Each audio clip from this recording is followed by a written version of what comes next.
L'avantage du béton, ça permet en fait d'être un petit peu plus libre, même au niveau architectural. Ça permet de faire des ouvrages.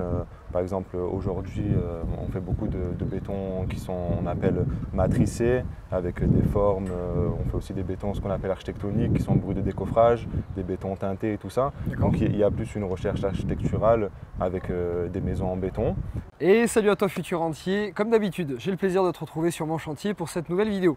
Toujours avec Momo, qui était là à la précédente vidéo. Donc Mohamed travaille pour une entreprise de maçonnerie et donc je l'ai pris aujourd'hui pour qu'il puisse t'expliquer, vraiment te donner des détails sur comment faire du béton, sur par exemple la différence entre l'agglo et le béton qu'on va faire aujourd'hui, comment choisir une bonne entreprise de maçonnerie. Donc à chaque fois je vais te prendre des professionnels différents pour aller vraiment en profondeur dans chaque sujet.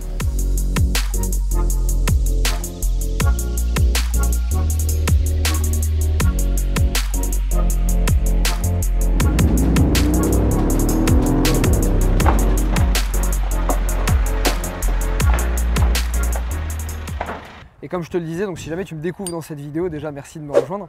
Le but de cette série de vidéos, c'est de te passer en revue toutes les étapes, vraiment du début de la recherche du terrain jusqu'à la livraison des maisons, sur la construction de deux maisons que je fais. Donc tu en as une qui est juste ici derrière, la deuxième qu'on va attaquer un petit peu plus haut.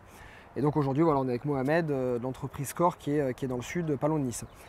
Donc le but de cette vidéo, c'est que tu leur expliques, donc part du point de vue qu'ils ne connaissent rien, c'est des débutants, que tu leur expliques la différence entre l'agglo et le béton. Alors l'agglo, c'est un produit qui est manufacturé, qui est produit en usine et qui est livré par palette sur le chantier. Le béton armé, il est produit sur site, il est fabriqué sur le chantier. La différence entre le béton armé et l'agglo, c'est que le béton armé, il a une meilleure compression, c'est un matériau qui est plus résistant. Bon, après, pour mettre en place du béton armé sur des chantiers, il faut quand même des matériaux assez conséquents. Par exemple, comme tu as ici, une mise en place d'une grue, des banches métalliques, alors que l'aggloméré, c'est plus pour des petits chantiers où on n'a pas besoin de beaucoup de matériaux. C'est le bloc d'agglo, on peut le manutentionner à la main facilement, c'est pas très lourd et ça s'assemble avec du mortier de ciment. Donc ça va dépendre en fait de l'importance du chantier, de la place qu'on a sur le chantier aussi pour travailler, si on a la possibilité d'avoir une centrale à béton, si on a la possibilité d'avoir une grue et tout ça. Après, l'avantage du béton, ça permet en fait d'être un petit peu plus libre, même au niveau architectural. Ça permet de faire des ouvrages. Par exemple, aujourd'hui, on fait beaucoup de bétons qui sont, on appelle matricés, avec des formes. On fait aussi des bétons, ce qu'on appelle architectoniques, qui sont bruits de décoffrage, des bétons teintés et tout ça. Donc il y a plus une recherche architecturale avec des maisons en béton. Et bon, après, pour nous, par exemple, les maisons en béton armé, c'est un gain de rapidité quand on est équipé, quand on a les banches, la grue et tout ça. Et après, bon, c'est sûr que les maisons en agglo, pour un point de vue coût, c'est un petit peu moins cher que le béton armé. D'accord. Donc là, si je résume vraiment rapidement pour un débutant, le béton, vous le préparez sur place. Voilà. Tu as un plus grand champ libre de possibilités. Exactement. Mais il faut un peu plus de matériel. Exactement. Et ça coûte un peu plus cher. C'est ça, ouais. Et l'agglo, ça va arriver tout fait, tout c'est ça, c'est des blocs qui sont tout faits, qu'on monte un sur l'autre au fur et à mesure avec du mortier. Ok. Quels seraient pour toi tous les avantages et inconvénients de l'agglo et du béton? Tu m'as dit le prix là déjà. L'avantage de l'agglo, oui, c'est le prix et c'est les faibles moyens en fait, qui sont nécessaires sur le chantier. Donc on n'a pas besoin de grue, on n'a pas besoin de banches et tout ça. Après, bon, pour moi, en fait, dans les zones parasismiques, je vais avantager le béton parce que comme je te l'ai dit tout à l'heure, il est plus résistant à la compression et tout ça. Et un béton armé, quand il est renforcé avec les armatures, il devient bon à la compression et aussi à la traction. Donc c'est dans les zones parasismiques, on va avantager le béton armé. Dans les zones non parasismiques, on peut utiliser plus facilement des maisons en agglo qui nécessitent moins de moyens, quoi. Ok. Imaginons quelqu'un qui veut faire vraiment une belle maison, une maison qui se revendrait, je sais pas, 1 million d'euros par exemple. Même si elle n'est pas dans une zone parasismique, tu conseilles quoi? Moi, je le conseillerais en béton armé parce que ça nous laisse libre choix, ça nous permet en fait d'avoir des plus grands volumes, des plus grandes ouvertures. alors qu'en agglo, on reste assez limité. Parce que sur le béton, quand on coule par exemple un voile, c'est tout coffré, c'est un ensemble. On met les raidisseurs, on met les poutres et les linteaux. Les raidisseurs, c'est en fait au niveau de chaque ouverture, surtout dans les zones parasismiques. Au niveau de chaque ouverture, en fait, c'est des armatures métalliques, c'est ce qu'on appelle des poteaux ferraillés, et sur lesquels en fait se reposent les poutres et les linteaux. D'accord. Donc pour moi, pour une maison moderne, ça s'y prête plus le béton armé que l'agglo. D'accord. Après aussi, l'avantage du béton armé, c'est que en fait, sur le béton armé, vous passez directement à un primaire après pour tout ce qui est ravalement de façade et vous pouvez enchaîner tout de suite l'enduit de finition.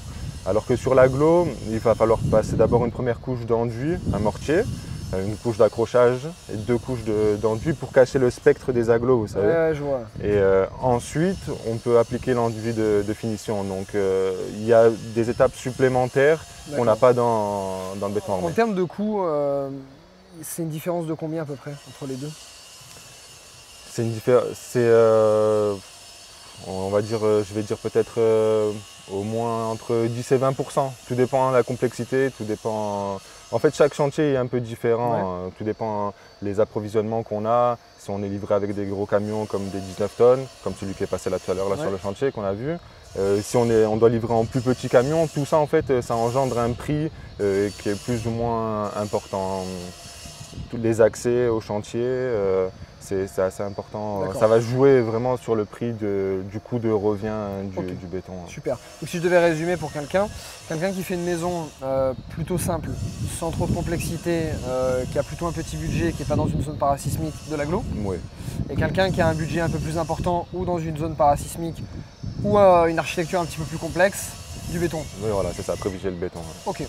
Bon, voilà, futur entier, déjà, tu as une bonne idée. Comme ça, si demain, tu travailles avec un architecte, avec une entreprise de maçonnerie et qu'elle essaie de te faire passer du béton alors que ça pourrait passer en agglo, ou qu'elle veut te faire passer en agglo alors que ça pourrait être du béton, bah, ça te donne une bonne idée déjà pour sélectionner et pas te faire avoir et puis montrer que tu as déjà un petit peu de niveau de connaissance. Voilà, Mohamed, merci beaucoup. Je t'en prie, merci à toi. Futur entier, j'espère que cette vidéo t'a plu. Je t'invite à écrire en commentaire si elle t'a plu ou pas. Donne-moi des sujets de vidéos qui t'intéresseraient, parce que tu vois, nous on essaie de te trouver tous les sujets de vidéos possibles pour essayer de couvrir toutes les étapes. Mais ça m'intéresserait, donne-moi en commentaire tous les sujets. Ça, ces commentaires serviront à quelque chose de vraiment intéressant. Dis-moi si cette vidéo t'a plu. Like la vidéo, je te le refais pas, mais évidemment ça va booster la vidéo. Moi ça me motive à te trouver d'autres sujets, à te faire venir des gens comme Mohamed aussi. Et n'oublie pas dans la description de la vidéo, alors tu vas retrouver toute la série de construction, donc tu as les liens de toutes les vidéos, donc je t'invite à aller les suivre parce qu'elles sont vraiment très importantes et tu auras vraiment l'histoire de cette construction de maison. Et 2, tu auras un lien en fait gratuit où tu recevras des vidéos gratuites de ma part par mail. Tu as des extraits de séminaires, tu as des conseils sur tous les sujets, crédits, fiscaux, etc. Le détail de mes opérations et savoir comment tu peux investir toi-même dans l'immobilier. Bref, tu retrouveras énormément de choses. Je te souhaite, comme d'habitude, la patate, la motivation. Et avec Mohamed, on va te tourner la vidéo suivante, parce qu'on en a un paquet aujourd'hui. Ciao, bonne journée. Ciao.